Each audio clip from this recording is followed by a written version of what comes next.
homer, led the league in tackles with 85. The deep ball for Darius Prince, and Philadelphia's on the board first.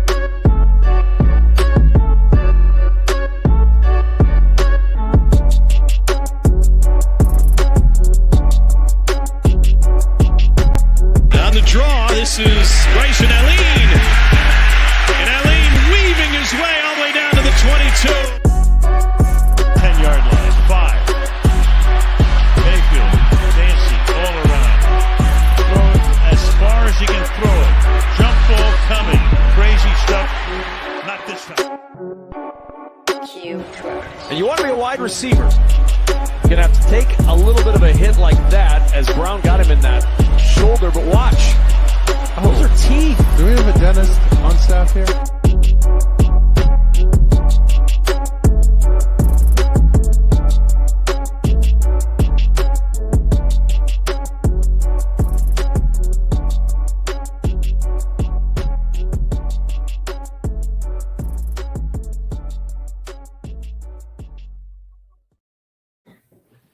What's up, Shady Sports Network? I'm back here with a very, very special edition episode today. I'm here with the Harrisburg Stampede staff. I'm joined by owner Justin Kobe, joined by head coach, Coach Bernie Nowinski, and offensive coordinator and assistant head coach, Rick Marcelo. How are you guys doing tonight? Good. Great. Now, Jay, I wanted to get to you. I know you had some stuff to say about your coaching staff that you have assembled. Yeah, man. Just want to introduce you to Coach B. He's I actually coached under him. He's actually the one that brought me into arena ball and coached with Rick, and I learned a lot from these guys. And we had done an interview before. We talked about bringing Stampede back this year. We're reloaded. That's our hashtag for this season. That's our mantra, our war cry. And I couldn't think of better guys to bring back with me to do it. They run our football operations. They run our coaching staff, and been a little bit of war words I know going on in some of the podcasts and some of the rooms, and I still stand behind my comments. I got the best coaching staff in the AIF. I have the most experienced staff in the AIF, and we're bringing it, and these are the two guys that lead that charge. We've been doing probably 15 years I've known these guys, and they're men of character off the field, and they're warriors on the field.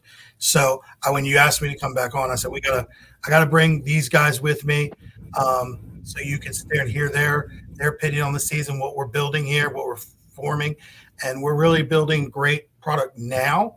But it's also we have a 5-year plan. We have a plan. We're just going to keep building. And a lot of people think they think they can sleep on the Stampede, but they'll find out. Definitely, you guys definitely have a load of coaching staff. Coach Marcelo, I want to start with you. Last time I saw you out on the field with the New York Streets, you were the head coach. I remember when you came and played by Mass Pirates, great games. But, coming out of retirement to join the Stampede, what about, the owner, Justin, really, stood out to you? Well, I appreciate you starting here. And, that was a great game up in Boston. If it was the one that was the last-second field goal, if that's the one you're talking about, that game sucked because we were on the wrong end of it. But no, and we'll all laugh here for a second because I probably said no 50 times before I said yes of coming back. And as you said, coming out of retirement, did step away to watch my boys. Both Coach B and I have sons that are college athletes, so I was enjoying time getting to see them play because I missed a lot of their stuff doing this since 2007. But the excitement.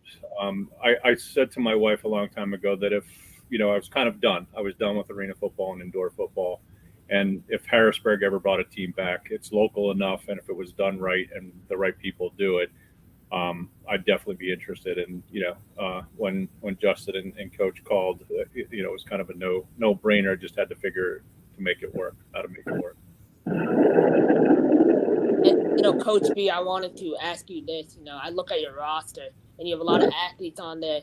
They don't necessarily stand out stat-wise, but physicality and height, they do pop off the page. When you recruit guys, what's the main thing that you look for? That probably would have been a better question for Rick because he's really and our player personnel director, Milt, have really gone after the majority of the talent, but we are all on the same page. We look for, obviously talent and ability, but, surprisingly, maybe to some, when we have our conversations with these young men, we sort of listen, at least I know I listen to what kind of character they have. We don't, I've been doing this since 2005, and I probably have left some of the best players or players that could have been the best in the league, and I've not kept them on my roster just because of the baggage and the character flaws, that outweighed their talent. I can't express to anybody enough that off the field incidences are, can be the doom of a team. And we look for kids with character. And, you can tell right away when you talk to a young man when it's yes, sir, no, sir, please, thank you. You can tell the type of character you're dealing with. So, obviously we look for talent, but the character has to be there as well. Without a doubt, those things are really important when building a franchise for long-term success. Jay, I wanted to get to you more on the business side. The Pennsylvania Farm Show, you guys have quickly been selling out. Last time I spoke to you, I think you had 70 season tickets sold. Where are you at with that number right now, and do you expect to sell out for every game? We're I don't know if we're going to sell out every game. Obviously that's the hope. We play in a smaller arena. There's actually 3 arenas at the complex. One you can't play arena ball in. The middle arena, medium size, and then there's the large arena. We're in the medium, so 2,400 seats. We add some seating in there, some boxes. We're over 650 sold. We're definitely blowing out season tickets. We have less than 30 box seat tickets left, and then that is all sold out. All the first 2 rows, all around the walls. The sponsorship, the local businesses have started really coming on board and supporting. And we have 2 stores carrying our tickets, selling them in central Pennsylvania, Harrisburg. And then now we're working with some football associations and nonprofits, and they're starting to sell tickets and fundraising. I anticipate a sellout for our season opener April 6th. And I also think that May 4th, our military appreciation game will be. Those are both at about 49% sold out. And they're the higher, because we did release single ticket games, and those have been selling pretty consistent every day, 2 to 5 tickets. We haven't done any crazy promotions. We have a promotion starting tomorrow. That's going to be wild for February. And but yeah, man, we're rolling. We will set the single season ticket record for the Stampede. No problems. Probably in the next week, 2 weeks. If we just get a few more season tickets sold. The tickets all came. I'm waiting on just the box seat tickets, and then we're going to have a season ticket party for everybody to pick up their tickets if they want, or season ticket holders. We're going to unveil our mascot and the name drawing for that. And we also have a commercial being shot right now this weekend to release our uniforms for the 2024 season. And we'll have a press conference at our new practice facility. We will have the best state-of-the-art practice facility, I think, in the country. And when we do the tour of that with the staff, it's wait till you see this. I'm excited to see that. And, a big part of your success has been the fact that you went out and you got a local general manager with experience in Colin McGinnis. How's your working relationship with him? It's going, I don't know if you consider him local, North Carolina. He had to move his whole family here. So, Colin's good. So Colin is my vision of the general manager, and it's really because of these 2 guys that I can even do this. So when Colin moved here, I gave him very specific marching orders. Colin does have experience in the indoor and minor league sports, but we run a totally different program than the Carolina Cobras. So he has been over our business operations, like our partnerships and sponsorships specifically. And he hasn't really gotten his hands wet in the football operation because I'm not taking that from Bernie and Rick. They know what they're doing. Most people don't have the opportunity to have guys that have been head coaches. I have 2 of them on my staff, general managers. They both have been that, and they've been director of football operations. So they've handled that. We've assisted. If they need something, that's where me and Colin jump in. We need to be a backbone, a support system for them, paperwork, filing stuff with the league. But he has been great. I think it's more learning. The economy has changed for Colin. And also, he was sitting in an operation that was an existing team when he went there.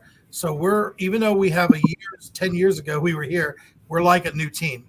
So building the businesses, the partnerships and the relationships. Some businesses are like, I believe in your vision. Some are like, let me see you carry it out and then I'll jump in it.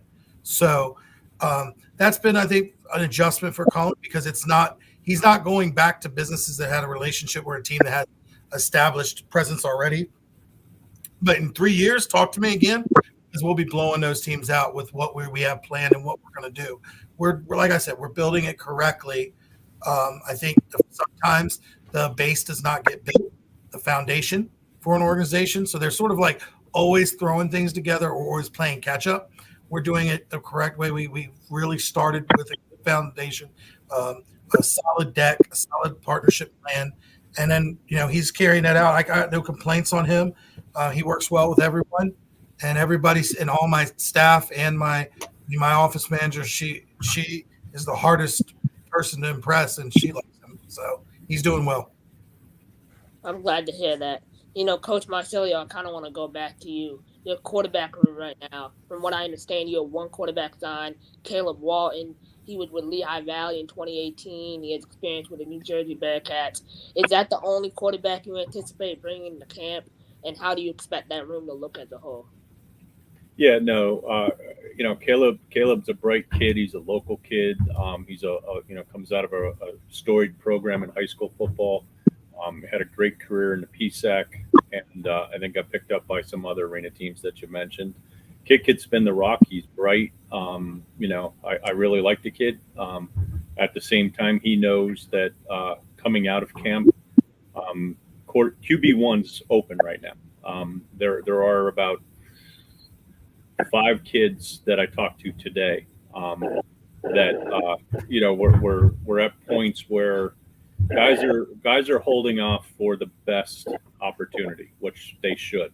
So their guys still are holding on to dreams for the UFL call or the CFL call. I got 2 guys that are waiting on NFL combine invites. So as cuts start to happen at these other leagues and the UFL continues to cut, the room will get bigger. But we are, right now we have 1, and I'd be happy going into the season with Caleb as QB1. I think he can carry the team. But it's all about competition and what comes out at the end of camp. It's who will run with. That's certainly really important. I kind of want to follow that up by asking, 2019 with New York, you had a really, really good quarterback room, really underrated. You started with E.J. Neville, he was a veteran. Then you transitioned to David Legree, and then you finished with Cody Adams. Have you kept up with any of those guys, and how much of a joy was it to watch all of them develop? Yeah, I mean, one thing that these guys will tell you, and the kids I talk to, I'm completely transparent. And EJ Nemeth, I will go to my grave saying is probably one of the top 3 indoor quarterbacks to have ever played the game, and that's all league. He understood the game. Unfortunately, the owner of that team stepped in and made a change without the coaching, without any conversations with us. There was just a change made. I had to run with Legree, who had no experience in indoor football. The kid's 6'5", 260 pounds, could throw it out of an arena if he had to, but he had no indoor experience. So it was a challenge for David to, great athlete, great kid, but he had to learn the indoor game, and it's really hard to come in and learn it as a rookie. we made them, 6 straight losses. We weren't scoring like I wanted us to score. We had the talent. We were injury decimated that year. We started out, I believe, 3-1 or 4-1, surprised everybody with the talent we had, and then the injuries happened, and we caught the injury bug on our secondary and our offensive line, and then the change of quarterback certainly hurt us. Cody came in at the end, and Cody was a rookie, and he was just out of school and didn't know enough to not know that he wasn't doing something wrong. So he was very athletic, could throw the ball, and I have reached out to a couple guys that I had some experience with New York. You got to remember 2019. A lot of those guys were vets, some were rookies, so some are not playing anymore, and a couple of them have already moved up and have signed in outdoor leagues or are playing elsewhere. So. Quarterback room again from that group up there. If there was any, the other two, EJ's done, he's retired. I don't know what David's doing. I haven't kept in touch with David. I don't think I would ask David to come back. I would have a conversation with Cody. Just being transparent. Definitely appreciate that transparency. Jay, I wanted to go back to you before going to Coach B. You look at the season from an hourglass. You play the Albany River Gators. You play the Cedar Rapids River Kings. When you look at your schedule, how happy are you that the league did it based on regional base rather than you guys having to go to Texas and play any of the Texas teams? Well, I'm not scared of any of those teams. I mean, we're the Stampede. We're the end of the season. Talk to us. But from a financial business standpoint, not going to Amarillo. Rick Krantz is a good friend of mine. Him and I do talk, and we've got to know each other at the GM meetings. And his owners, the majority owner out there, Robert, I had a great time with him and his wife. They were great. And I have a lot of respect for Corpus Christi, from ownership down through their staff. They hosted us. They were very, very nice. They took us to ESPN Fight Night, took us to dinner. I had a great time getting to know that staff. But do I want to travel my team there? Probably not. And I mean, I'm more than glad to repay the favor and host them in the championship here. And so we're looking forward to that. But at the end of the day, I mean, I think these guys, I can't speak for them. They can speak, they're men, they can speak for themselves. I'm not scared of any other team. I mean, so the Columbus Lions, I got a lot of respect for Casey and that. I mean, he's been around 18 years at indoor. That's great.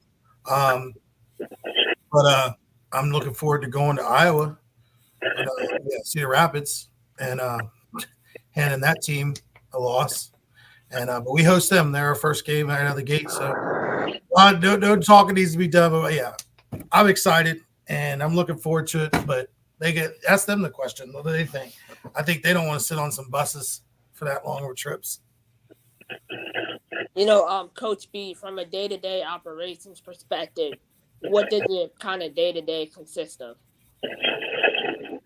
My day-to-day? You made the football stuff, because he's got a whole other job. He can feel that. We were just joking about it before we went live. I work full-time for the Boys and Girls Club of America. I run the sports programs for 7 of the clubs in Berks County. In the morning, I run pickleball sessions for a bunch of retired folks. So, I mean, I start at 5:30, 6 in the morning, and right now our in-house basketball league is taking place. So after I'm done with my 8 hours of regular, then I've got to go to one of our gyms, set up and run basketball, come home, put the emails together and send it out.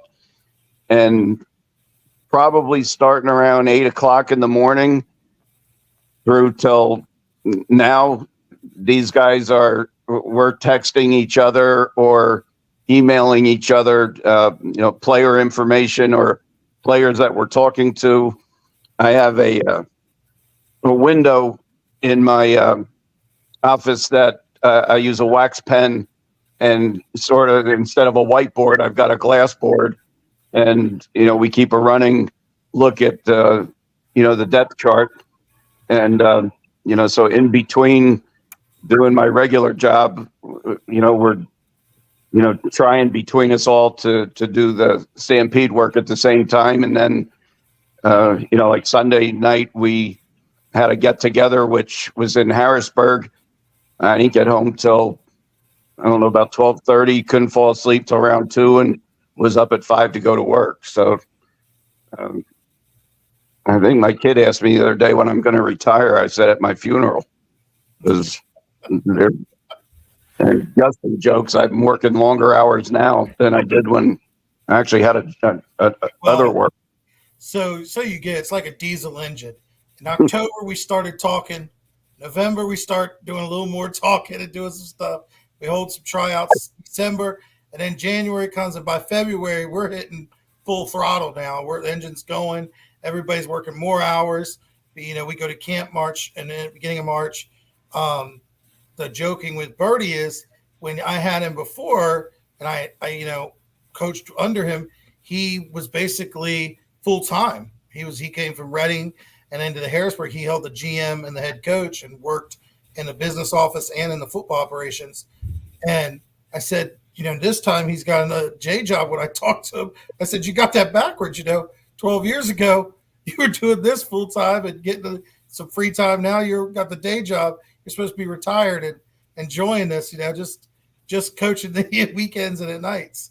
But no, we do a lot of communication. That's one of the reasons I wanted to go. While I'm trying to build the business side, these guys are running with it. We all communicate real well. We text all the time and email, and we do phone calls. They do a coaches meeting every week. They talk player personnel. And we had a mini camp session for 3 hours on Sunday night. We had pretty good attendance, brought most of our players that could make it, even the regional guys. They came in town. We were able to look at a few other guys in person, get our eyes on them. So they make my job easy. Coach Marcelo, I kind of want to go back to you. You're switching from arena rules in 2019 back to indoor rules in the AIF. What kind of changes in your offensive philosophy from going from arena to indoor? Yeah, the beauty of it is before I went up to the NAL, and I don't know what year it was, you guys could jump in and tell me if you guys remember the year, but we actually were a 2-high motion offense at one point, I believe for 2 seasons in the old AIF, and maybe it might have been the PIFL when we were in that for that year. So there wasn't, it didn't take a lot. It was just opening a different playbook. The plays are, pretty much the same. It's just the picks are a little bit different. The timing's a little bit different with 2 guys in motion rather than 1. But, I've always said indoor, football is football. Slant is a slant. A hitch is a hitch. A post is a post. It's just a lot faster and shorter windows, in our game, bringing it indoor. Jay, I want to go back to the business side. Dazzle Sports over the last 6 months has been popping. I've been seeing all over Facebook. You guys have been getting more and more, gear to give away and auctions and everything. Will Dazzle Sports have an involvement with the Harrisburg Stampede at all? Yeah, Dazzle Sports owns the Harrisburg Stampede. Dazzle, so I've been doing this for 12 years, really right before the Stampede when I coached and owned the team. So I had a different company called Primetime Sports, and I sold that in March of 2023. So Dazzle Sports by business side is coming up on its 1-year anniversary. But I'm very well versed in the memorabilia and autograph sports collectibles business. Been doing that for many years. I represented James Harrison, former Steeler, for a few years. Still represent a few other athletes. So yeah, we do that. And you might see it pop it. It is tough running 2 different businesses at times, but ultimately Dazzle Sports Group owns the Harrisburg Stampede, and under that is also the Dazzle Sports marketing. And So, no, they're going to go hand in hand. We're going to have some announcements. We're going to be having some play autograph signings at our arena. Those are very soon going to be announced. We're bringing in some NFL players, and we're going to be partnering. We're going to blow the socks off this. This city hasn't seen anything like what we're going to put on. We are putting on an experience. Our arena games will be an experience for kids and for families, and we're going to play some football, and we're going to pretty much kick ass at that. So, Coach B, you have some experience with the old Philadelphia Soul, the original. What do you think made the Philadelphia Soul so successful that can be replicated with the Harrisburg Stampede? You hold on real quick. You said he has what with it? Experience? He's coached for like 5 years and won a couple national championships. I think that's a little more than experience. The guy that pushed the pretzels down the street had experience outside the arena. He was the Philadelphia coach until they shut down the league. Yeah, I've got 2 pretty nice world championship rings in my case, sitting there waiting for something else to fill it up. The success down there was, number one, our coaching staff, with Clint Dozell as the head coach and Phil Bogle, who's now sets up the game day operations for the NFL. The 3 of us worked great together. The key down there, though, was the ownership under Ron Jaworski being the majority owner. And then he had 13, 14 partners, from the guy that owns Chicky and Pete's to, you name the businesses that went through in Philadelphia and New York, that whole area, those guys were all well connected. So, having the ownership group stand, firmly behind us, made life there relatively easy. All you had to do is get to the practice facility, put in, solid practice time and go out and perform. And, it didn't hurt playing in front of 14,000, people every weekend.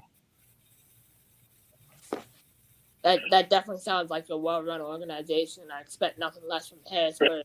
I want to appreciate you all for coming on the show tonight.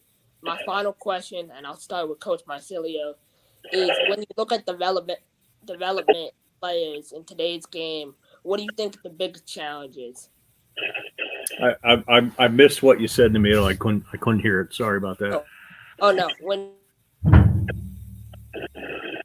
in today's game, what is the biggest challenge? Did you guys hear it? You're freezing.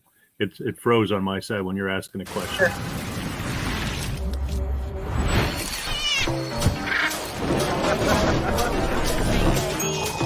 In a world full of fakes, how do you avoid buying fake items that look just like the real thing? Are you getting faked over? Experts say it's all in the details.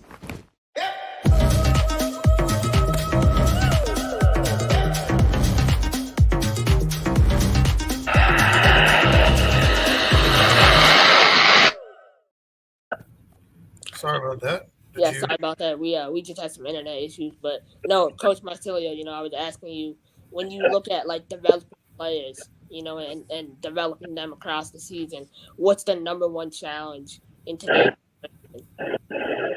I don't know that there's a challenge. The kids, if we were coaching back in 2007 or, even when I was playing, we all have goals. We set our goals and these kids have their goals. Our job is to help them get to reach their goals. I was just thinking, we have a NFL veteran, we have 2 NFL guys on our staff. Coach B played in the NFL, and, Jamie Thomas, who's our defensive line coach, was a 5th round draft pick, played in the Super Bowl. So these kids coming in, they have, I would say 99.9% of them want to play back in outdoor league, UFL, XFL, even the NFL. Our job is to get them ready to do that, help them refine their game, get them film, and help them on their game that they propel them back to reach their goal. Without a doubt. Justin, I want to go to you and ask you my final question for you. Looking towards 2024, when the year is over, what's the biggest thing other than winning a championship you want to accomplish? Make a difference in our city. Be a beacon of light. We want to be a safe place. Not all entertainment now is safe for children, young people, and be a community-based team that we're making a difference with our nonprofits, our partnerships that we're doing, and the kids. I mean, I've been a part of other teams from coaching. I've seen other owners own teams. We're going to do everything we can to get in front of and help make a difference, from coaching children football clinics, camps, to supporting the women's tackle football team here in Central Pennsylvania, to going out with my players and coaches and doing coaching days for different organizations. It's a partnership. I got offended by a sponsor that wrote in the memo section of a check he gave me. He said donation. I said, if you're giving me a donation, you think you're not getting anything for it or whatever. I don't want that. I don't want your donation. We're a partnership. That means while we're trying to get them to help us fill our seats, we're going back in our community and we're going to make a difference. We're not going to be just a spring arena indoor team that's come watch us play. Yeah, we're going to do that. But after the off season in the fall league, when the kids are playing, we're going to be at the football fields and running football camps for different associations, players, coaches, all of us, my whole staff, and setting up and supporting their programs and helping them out. I mean, these are little kids that some of these kids from the inner city will never make an Eagles game. They'll never be at a Giants game. They can't afford it. Their mom can't afford it, whatever it may be. And to them, they're bringing in these college kids that are, hungry and giving that interaction. That might be their experience that they, helps turn them around, make them more positive, give them a goal. Sports can be an outlet for so many young people to get off the streets or stay out of trouble. And they need to see that you could take this. NFL is such a small percentage. And while we want to help develop players and let them get up, where Bernie's played and gotten is such a small percentage. But Rick's played for years indoor and been around coaching. We've all been around the sport of football well outside of playing in the NFL, but it still impacted our life in a positive format. I mean, Rick's and Bernie's kids both played high school and college ball, so we could show the young people and help make a difference in our city and in our community. And if you don't go to the NFL, you still can use football to help get educated, to be an outlet, brotherhood and organization and respect, and learn all those things that you can learn and glean from the game without actually just going to the NFL. So we can make a difference in our community. We're not going to talk about it. We're actually going to do it. And that's why you're going to see the Stampede. You're not going to just after the season, when we win a championship, we're not falling off. We're just getting started. Our calendar's completely booked. We're doing things all year round. That's what I love to hear. I look forward to seeing your success. I have no doubt, you guys do things the right way, and I think that's going to replicate in long-term success. But I wish you all luck for the 2024 season, and I appreciate your time tonight. All right, buddy. Thank you. Yeah, thank you. Appreciate it. Game changer.